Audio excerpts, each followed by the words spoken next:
I think this might be the perfect custom all-road bike ever.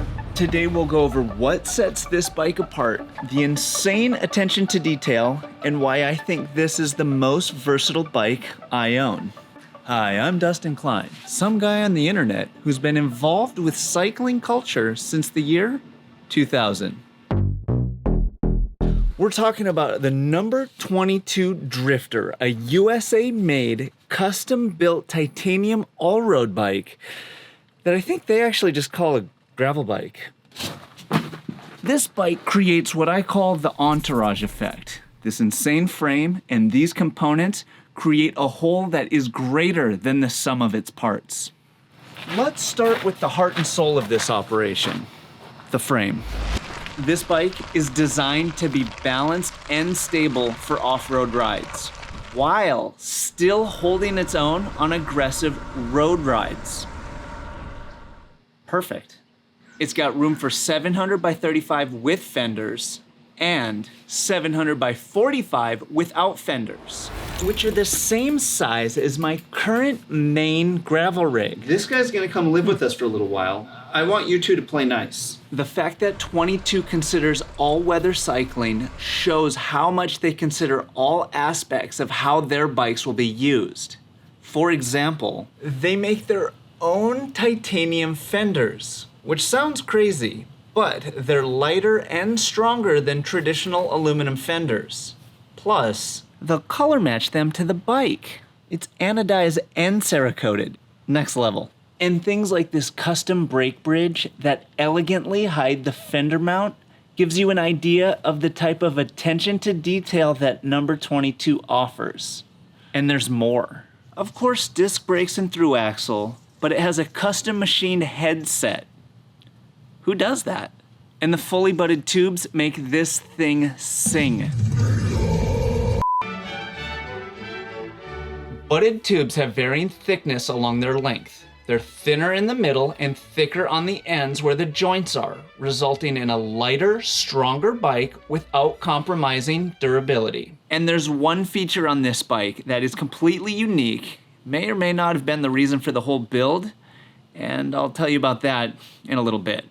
Internal cable routing, making this thing look like a flippin' track bike with gears. Whew. And the carbon fork. Just do envy and it'd be fine, right? No. They custom design and manufacture this fork. And they secretly sell these forks under the moniker number 6. They don't even tell anybody. They just put them up there. Fascinating. And there's more. The titanium rear dropouts are custom 3D printed. It's called sintered. And it's a UDH, which is significant, and I'll explain why in a little bit. And the icing on this insane titanium cake is that they not only anodize with a two-tone finish, they also Cerakote this frame. The attention to detail is remarkable. Plus, they have like 35 different finish options. Hey, what are your thoughts on the passive-aggressive purple? No22 is a textbook example of what happens when a company is super passionate about innovation and cycling. They might actually like cycling more than I do. When you've got a bike this crazy, what kind of components do you put on it? Well, Sram recently came out with what I consider the perfect group for gravel, or all-road. These naming conventions they're driving me crazy. This was 100% the only group that I wanted to put on this bike. We're talking the new Sram Red Explorer. And here's why I wanted it so bad. It's designed specifically for this category of cycling. Bonus, it's a wireless 1x13. It's a 42 in the front and a 10 to 46 in the back. And my favorite part of this whole system is the new full mount derailleur, which means no more fragile derailleur hangers. It mounts directly to the frame on the rear UDH dropout, which we mentioned earlier. Are they paying attention? What this does is make the whole derailleur system much stronger. It shifts terrific under load and has more tension on the clutch, keeping the chain in place. And trust me, this system works. I love it. I've been running it on my hardtail for over a year and wanted it on all of my bikes ever since. Finally, it took them so long. Jeez. It also has this cool magic wheel thing, which I've never had anything stuck in there before, but now I never will. This is their lightest gravel group. Less is more. The brakes work even better with a reported 80% less effort while braking in the hoods. That's a remarkable number. I guess less really is more. Whoa, the brakes actually do work really well. But the coolest thing about these new brakes are these extra buttons, which you can program in a bunch of different ways. But I'm most excited to pair them with my head unit and switch the screens without taking my hands off of the handlebars. Finally. How fitting is the first shakedown ride on this bike is actually in the rain. And for handlebars, I went with Zips Carbon SLR Explore bars. And the reason I did this is because they're designed to pair with these shifters. There's a flat top, a little bit of flare, just the right amount of drop, and a channel on the bottom for internal cable routing. So no weird bump that the bar tape goes over. Honestly, it's really cool. This whole process starts off by getting a bike fit for 22 to build the bike off of. I shouldn't be surprised, but I am by how well this bike fits. It feels familiar, it's comfortable, it's kind of blowing my mind. Yeah, dude, that's what a bike fit does. Building a custom bike completely from scratch is absolutely a thing. So if you'd like to see a video on the best way to go about this process, drop a 9 in the chat. That way I'll know if it's something that you're actually interested in. For pedals, I went with Expedo's CXR Pro. They're beautiful. They're 245 grams a set, and they have a titanium spindle. I couldn't help myself.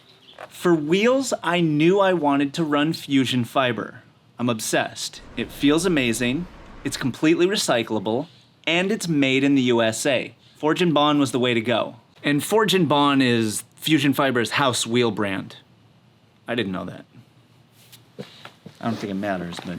I went with the CR35s. They're 35 mil deep, they're 25 mil internal width, and they've got Project 321 hubs. And with that kind of resonance, how can you go wrong? And for tires, Ultra Dynamico. Amazing feel, they're from the culture.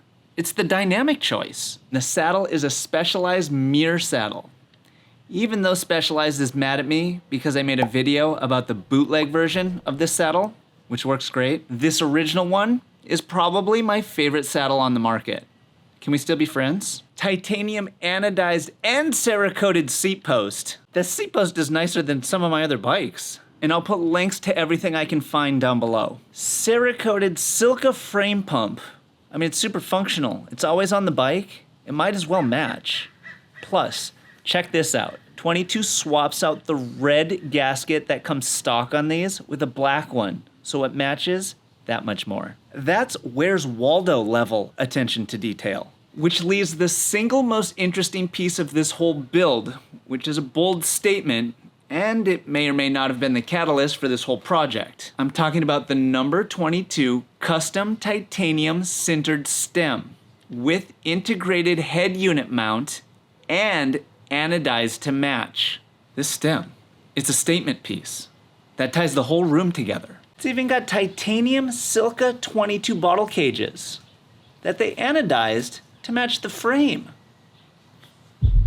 Even the seat collar's anodized. Also, did you see the detail on all these little bolts? This bike. I don't say this lightly. This bike is perfect. Hey Evan, what makes a perfect bike? I think fit, getting something that feels good. You need some resilience, something that's not gonna let you down when you're out there. And fun. Get after it, feel a little inspired by what you're riding, and just get out there and have a good time. Perfect. To quote number 22, Number 22 creates forward-thinking, feature-rich titanium frames that we would want to ride, informed by a legacy of experience. And this translates. Every detail is considered, and the ride feel is unmatched. For example, initially I envisioned the Drifter taking the place of my current all-road bike. It's a 2017 Diverge, and it will do that. But I quickly realized that this bike may also replace the usage of my main gravel rig, which I didn't expect. This might be the first time I add a bike and unintentionally make 2 other bikes obsolete. This is by far the nicest bike I've ever had the opportunity to ride, which begs the question, do you really need a bike this nice? No, absolutely not. There's plenty of affordable options out there. But builds like these are important because they support the brands and the people that make cycling such an innovative and interesting culture to be a part of. And I explain one of the most important elements of our culture in this video.